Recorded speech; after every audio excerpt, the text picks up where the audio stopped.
Siapa sebenarnya yang manipulasi kenyataan Mahyadin?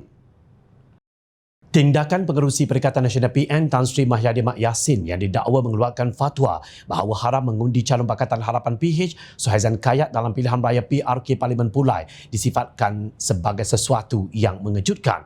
Presiden Parti Amanah Negara Amanah Datuk Seri Mohamad Sabu berkata, Mahyadin yang juga Presiden Parti Pribumi Bersatu Malaysia Bersatu jarang menyentuh soal fatwa sebelum ini.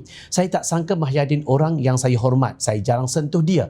Tetapi bila dia buat fatwa haram untuk mengundi calon kita, saya kata inilah akibat berkawan dengan PAS. Dia dah mula masuk fahaman takfiri katanya. Sebelum itu Mahyadin yang juga ahli Parlimen Paguh dalam ceramah perdana di Pulai didakwa meletakkan hukum haram bagi mereka yang mengundi Suhaizan. Mahyadin mendakwa tindakan tidak mengundi Suhaizan itu perlu bagi menunjukkan bantahan dan kemarahan pengundi di Parlimen Pulai berikutan Kerajaan Perpaduan didakwa tidak membantu rakyat dalam kesusahan.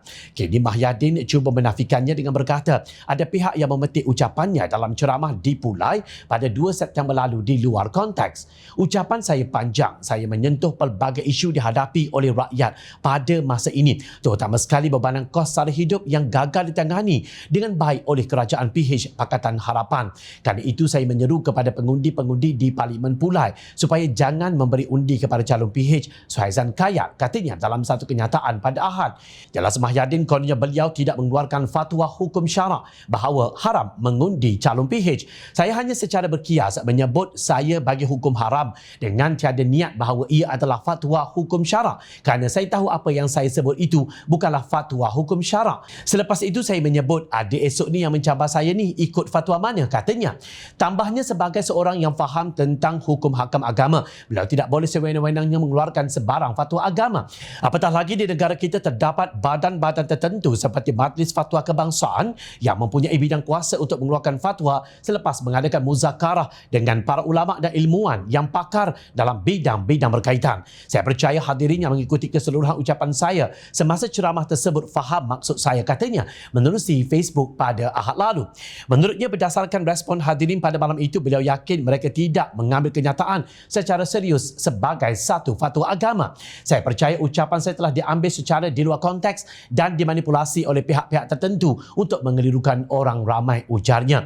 Kemarin Timbalan Ketua Polis Negara Datuk Seri Ayub Khan Maidin PC berkata, Polis Diraja Malaysia PDRM sudah membuka kertas siasatan terhadap Mahyadin. Ayub mengesahkan ada laporan dibuat dan pihaknya sedang menyiasat perkara itu. Ini kerana katanya fatwa hanya boleh dikeluarkan oleh Majlis Fatwa Kebangsaan dan Jawatan Kuasa Majlis Fatwa Negeri. Benar kata orang tua-tua, lontar batu sembunyi tangan. Sabtu lalu ahli Parlimen Paguh itu semasa dalam ceramah perdana di Dataran Utama Kempas di Johor Bahru didakwa mengeluarkan kenyataan bahawa haram memberikan undi kepada Suhaizan. Sesungguhnya apa yang dilakukan Mahyadin dilihat sesuatu yang sangat tidak wajar, memandangkan beliau merupakan bekas Perdana Menteri walaupun melalui proses tebuk atap langkah syaratan. Beliau juga dikenali sebagai anak seorang kiai, malah pernah tular sebagai Perdana Menteri yang kononnya satu-satunya mampu membaca doa dan bertakbir hari raya. Tak kalah sejauh itu akhlak beliau. Malah beliau juga mengaku beliau seorang yang faham tentang hukum hakam agama.